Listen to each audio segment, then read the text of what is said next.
Hello tout le monde, bon il est tout juste 8 h, c'est une journée très spéciale, on est en gare de Genève et départ pour gare de Bienne, donc pour Bienne, et on va voir nos amis de chez Omega, parce qu'on a un très gros truc à faire avec eux, une très grosse vidéo. Bon, qui dit Omega dit forcément que on est allé avec nos Omega, puisqu'on en a quand même quelques-unes, et du coup tu portes quoi Alex au poignet? Ouais, Jonas m'a prêté sa belle Spin Master équipée sur NATO pour l'occasion. Non, ça va être cool, là on pouvait pas se ramener avec nos autres montres, quoi. Il fallait qu'on soit équipés les deux Omega, et ouais, ça s'annonce top, quoi. Et moi pour le coup j'ai mis ma Seamaster Diver 300M histoire de rester aussi dans le thème comme mon frère. Et puis bon, on a beaucoup de belles choses à voir et on se réjouit de vous retrouver, donc suivez-nous.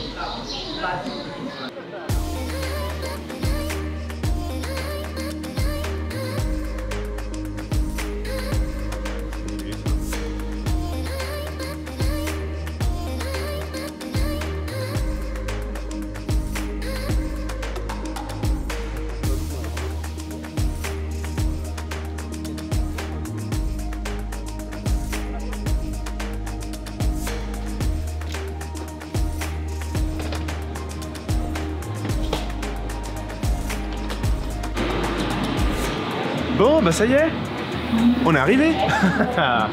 Enfin, ça fait longtemps qu'on vous parle d'Omega sur la chaîne YouTube, on vous a présenté nos collections, etc. Et là, c'est vraiment l'occasion d'aller plus loin avec Omega, de vous présenter vraiment, comme Jonas l'a dit, le musée. C'est assez fou. Franchement, on a vraiment hâte de voir le programme, tout. Enfin, Bienne, la manufacture, enfin, ça va vraiment être cool. Je crois qu'un chauffeur nous attend, ce qui... dit comme ça est un peu spécial, mais ça peut être assez cool. C'est pas la petite voiture, c'est cool. Alors, si jamais. Tac. Magnifique, merci.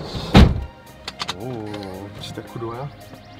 Bon Jonas, t'es prêt à remettre ta Seamaster dans son lieu d'origine, là d'où elle vient tout droit? Plutôt, clairement. Puis j'ai envie de leur demander d'essayer peut-être le bracelet acier, enfin on verra. Mais pourquoi pas, ça pourrait être cool. C'est une bonne idée, c'est l'occasion. Hein. On verra. Je sais que là... je suis au bon endroit en tout cas, il n'y a pas de doute.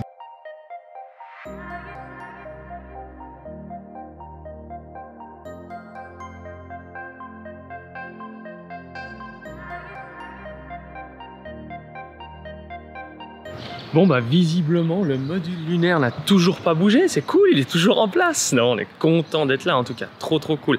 Alex est en train d'installer le matos juste là-bas, mais nous on est là, on est en place et ça va être chouette, ça va être très chouette.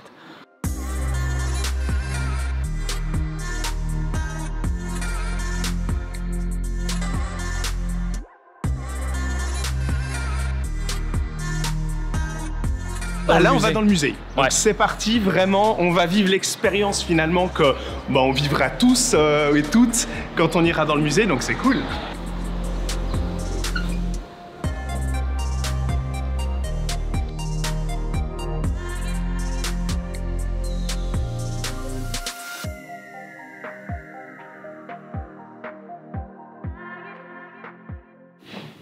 Trop cool les affiches. On est déjà direct planté dans le décor, quoi. C'est hyper cool. Regardez déjà là. Avant même de commencer, on est dedans. C'est chouette, hein. Waouh.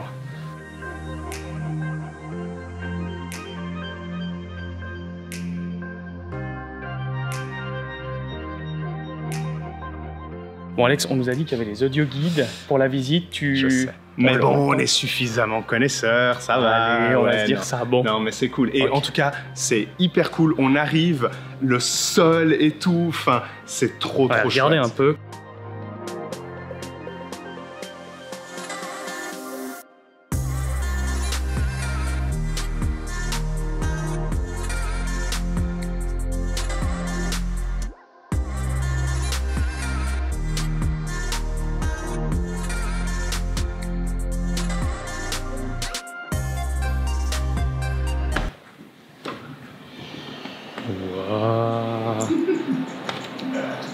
C'est un peu stressant ce petit tic-tic, mais c'est hyper cool. Je pense qu'il y a quelque chose qui va démarrer. À mon avis, il y a une vidéo qui va prendre là. Et 360 degrés, donc ça va être très cool. Dans 2 secondes.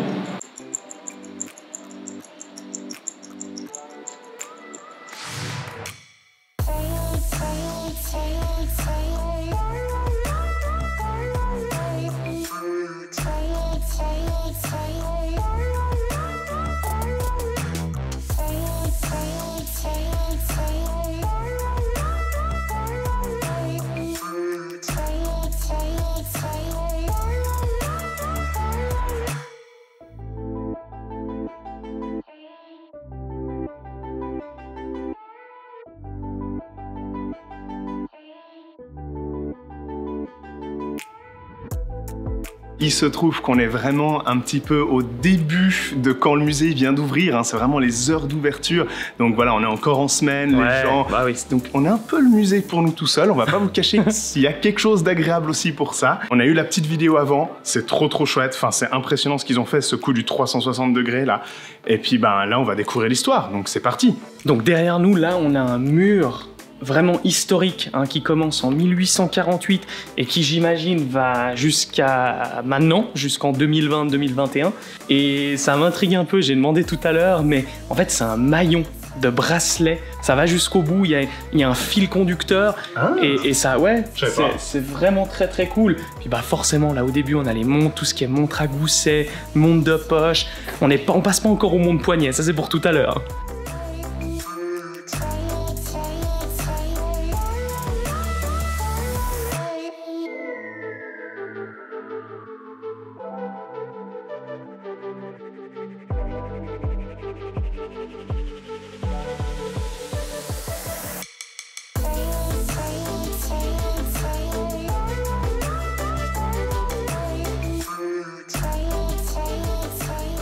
Ce machin, c'est la belle pièce. C'est bizarre parce qu'on dirait du cuir. Ah, mais c'est les pièces pour tout ce qui est guerre mondiale, pour les soldats ouais, et tout. T'as vu les vieilles affiches? Ouais, ça, c'est quand même assez hallucinant. Cool. Tu comprends un peu mieux pourquoi. Cuir pour isoler la montre quand les mecs ils allaient dans la boue, etc. C'est du field watch, c'est du field watch. Tout le, ouais, c'est hallucinant. C'est fou de voir en fait les différents types de cages. Là, il y en a une en cuir, là, il y en a en acier.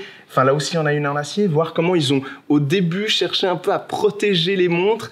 Et c'est space, hein. Ça nous plonge dans une époque chelou. Hein.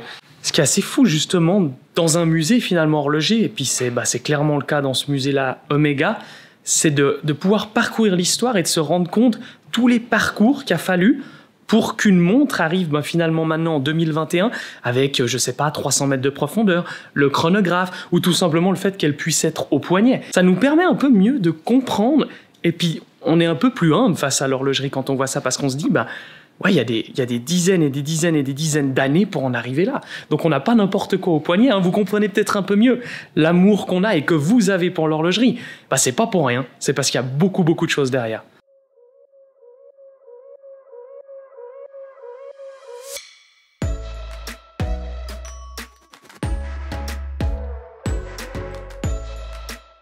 Alex, tu poses ton matos, tu lasses tes chaussures. Non. Si, et on démarre. Parce que t'as le pistolet qui est juste ici. Ah, et voilà, en Newmark, prêt à démarrer.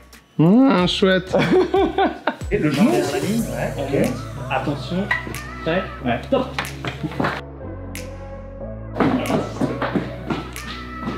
Et ouais, c'est le départ, mon vieux, tu dois t'améliorer.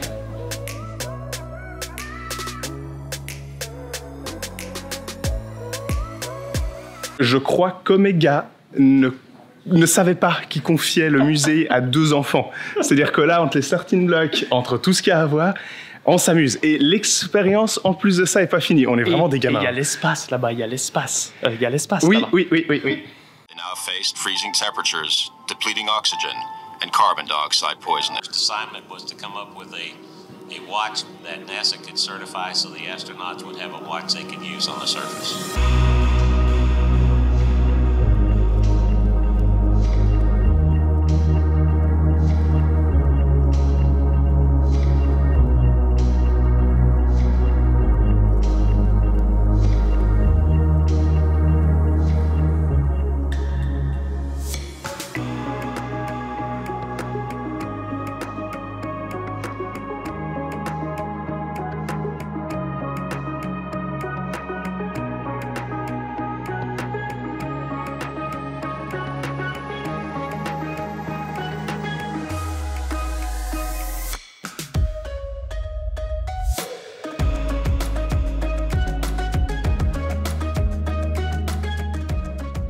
Non, mais c'est une blague. Et mais on s'assied là, ce ne serait-ce que 2 minutes, on a l'impression d'y être, quoi. Enfin, c'est fou. Dans nos abonnés, il y a des gens qui sont très fans de tout ce qui est conquête spatiale, lunaire, etc. Et là, franchement, c'est cool. C'est fou. On rentre dans une toute petite bulle, mais alors on est dedans. Hein. Moi, je passe ce costume-là, et puis on est parti. Hein. Ouais, je le tente parce que je crois qu'il y a le droit. Il n'y a pas de panneau. C'est pas marqué nulle part ne pas vous asseoir. Donc je pars du principe que c'est good. Ah, ouais. En avant. Allez. Ouais. Bon, hein, je suis à l'aise. Ok, après cette émotion Spin Master univers alunissage, professionnel, lunaire, enfin la conquête de l'espace, hyper cool, bah là on a plus l'espace montre moderne qui va ensuite aller vers le côté cinéma, le côté James Bond. Et ben voilà, si vous aimez aussi les belles pièces et surtout les nouvelles pièces, en dehors de la boutique, ça on ira tout à l'heure, mais là il y en a aussi des nouvelles pièces, il y a des pièces assez exceptionnelles, assez, je pense rares, en tout cas que moi personnellement j'ai jamais vu. Et puis après on va voir Monsieur James, on va voir Monsieur Bond.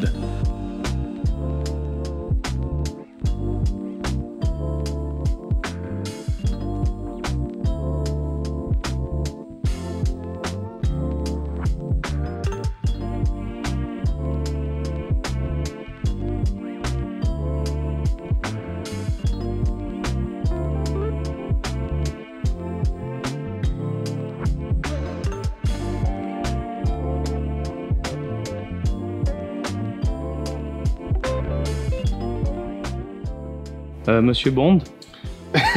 James Bond. Franchement, l'expérience, elle se vit hyper simplement. On n'a pas besoin d'être un grand connaisseur de l'univers lunaire ou James Bond ou quoi que ce soit, mais on rentre dans le truc assez facilement. C'est assez cool en fait. Bon, avec cet espace James Bond où ça nous fait finalement arriver gentiment à la fin de la visite. Et justement, là-bas à gauche, bah, y a tout ce qui est mouvement coaxial, qui nous est un peu expliqué, illustré en gigantesque, vous allez voir ça.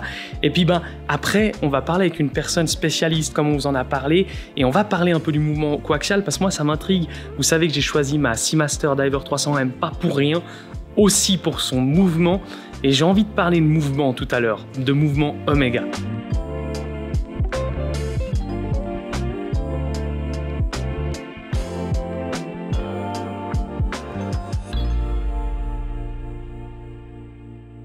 Bon, bah c'est le deuxième grand moment de la journée. Toi qui me saoules relativement souvent avec tes questions, surtout avec Omega, etc. Là, je pense que tu as bien profité quand même de ce moment. Bah, je vais surtout pas manquer d'y profiter, parce que c'est une chance unique. Non, c'est une chance unique. Donc, on en profite. Ah ouais, avec quelqu'un, un puits de savoir, et je compte littéralement. sur toi pour aussi poser quelques questions. Oui, non mais oui, je vais le faire, c'est sûr, il y a plein de choses passionnantes. Omega, on sent qu'il y a plein de choses qu'on veut savoir, et le fait d'avoir aussi eu ce musée, l'expérience de ce musée m'a fait découvrir plein de questions que j'ai pour Omega. Donc c'est clairement le moment d'en profiter en fait. Allez, c'est parti. Bonjour. Vous allez bien? Oui, ça va très bien. Ah bah nous, merci. Nous, on a passé vraiment un très très bon moment dans le musée Ouais, Omega. c'était chouette. C'est fou de voir en fait comment une marque a pu débuter, évoluer, puis en arriver aujourd'hui là. Au début, je dois dire, c'est une histoire sans fin, ouais. Évidemment. Et on commence vraiment avec le début de notre nom Omega. On ne doit pas oublier que le nom, oui, c'est un nom grec, c'est en fait la dernière lettre de l'alphabet Omega. On a choisi le nom Omega à l'époque parce que dans notre culture européenne, Omega comme nom a une signification comme la perfection. C'est le fin d'une cycle, le début d'une autre. Ouais. C'est pour ça qu'on dit l'alpha et l'oméga. Oui, l'aboutissement de quelque chose, mais dans l'optique d'aller toujours plus loin, de toujours évoluer. Ouais, exactement. Et c'est un mouvement qui a donné à notre marque son nom propre. On n'est nommé pas du nom de notre fondateur, on n'est pas nommé comme, je sais pas, de l'endroit où on se trouve. Finalement, tout part du mouvement. Absolument. Et la perfection de ce mouvement et la technologie. C'est impressionnant de voir à quel point Omega arrive à sortir quelque chose et à chaque fois nous surprendre, que ce soit par les matériaux utilisés, leur Senna, etc. Et j'en passe, les mouvements, comme a dit Jonas. Donc Coaxial Omega s'est réuni pour la première fois en 1999. Ah ouais, joli. Okay. On doit dire que la première rencontre était vraiment plutôt l'inventeur du coaxial, George Daniels. Oui, mais oui, c'est ça. D'Angleterre. Ouais. Je dis, il a rêvé, il a conçu cette idée vraiment bien avant. Et la première fois qu'il a produit une prototype faite à la main, il a fait à la main. C'est fou. Une prototype montre bracelet. Il a choisi en fait une Speedmaster. Ça lui allait parfaitement en termes de boîtier, d'ergonomie, de choses comme ça. Ça veut dire la première fois où le nom Omega et coaxial comme invention sont réunis, c'est 1973-1974. Ah ouais, d'accord, c'est bien avant. J'ai une petite histoire à vous à partager avec vous. Et on parle de la fin des années 50. On parle d'une étape où l'humanité reprend son esprit d'aventure, son esprit positif après 2 guerres mondiales. C'est vrai, catastrophique. Catastrophique, exactement. Ouais. Il y a une année clé, 1948, où il y a 2 choses passent. Il y a les Jeux Olympiques et aussi le fait qu'on a chronométré comme official timekeeper les Jeux Olympiques, les premiers Jeux après la guerre. Là, Omega a utilisé, a perfectionné et on peut dire civilisé aussi, on peut dire ça. Aussi des technologies qui viendront du militaire. Les technologies d'étanchéité, les premières steps pour arriver à une montre magnétique, hermétique et tout ça, ça vient par exemple du monde militaire, de l'univers militaire. Il y a un besoin pour des montres professionnelles. En anglais, on appelle ça évidemment tool watch. Cet besoin est là parce que tout le monde voyage. Tout le monde fait des explorations. C'est tout le monde qui tout à coup veut bouger, veut partir, veut essayer des trucs. C'est pas que le pilote, pas que le capitaine, pas que le conducteur du train qui a besoin d'une professionnel. Vous et moi, on a tout d'un coup envie de bouger. C'est tout le monde qui devient prof. C'est vrai, c'est vrai. Vu que tout le monde devient professionnel, c'est une famille. Et c'est ça la trilogie. Excellent. Dans cette trilogie, vous trouvez évidemment la Moonwatch, et vous trouvez la 300, la Seamaster 300. Et la Seamaster 300, en fait, la première plongeuse chez Omega qui peut porter le nom professionnel. Le musée avant, vous maintenant, là ça commence à... ça commence à faire pas mal. Il va falloir qu'on digérer, respirer. Mais c'est vraiment très agréable. Merci beaucoup. Nous, ça nous a juste donné aussi envie, maintenant, d'aller voir les dernières pièces.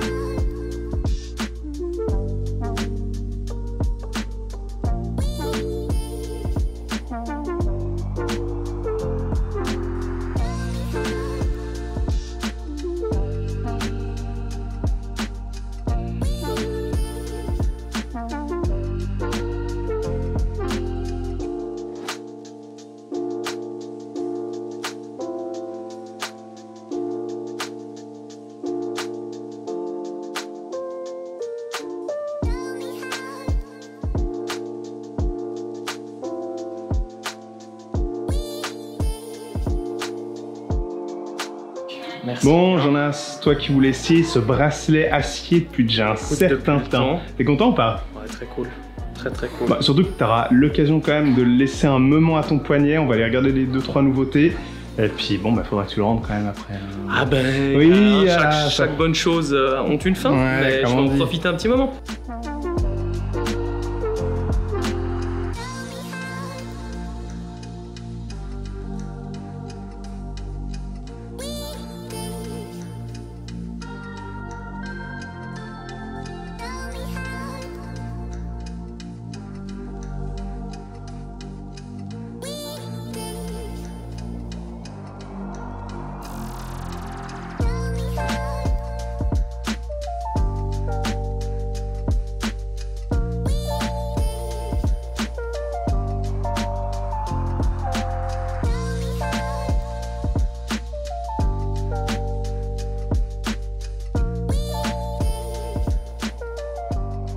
Ça y est, grosse journée qui se termine, on vient de sortir de la boutique, donc la journée Omega se termine et franchement c'était complètement taré. Et on espère vraiment avec cette journée de vous avoir fait vivre une expérience assez cool. Il fallait retenir une seule chose au-delà de tout ce qui est côté historique, etc. Et ça nous a prouvé, ça nous a concrétisé un petit peu d'une certaine manière qu'Omega est une marque ultra curieuse dans sa manière de faire les choses. On l'a vu un petit peu en interne aussi, on a eu l'occasion de parler avec des gens. C'était passionnant, c'était vraiment chouette. Et on vous parlait dans la vidéo du mot créatif.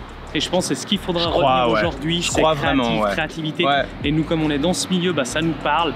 Donc voilà, vous l'aurez compris, créatif aujourd'hui. Et c'est clair que c'était une vidéo un peu spéciale, mais nous, on a vraiment beaucoup profité. Et on vous invite vraiment à vous rendre ici à Bienne pour voir le musée Omega. Mais dans tous les cas, on espère que vous avez apprécié la vidéo. Comme d'habitude, n'oubliez pas de liker, de nous suivre. Et on se retrouve sur une prochaine vidéo. Et n'oubliez pas, soyez à l'heure.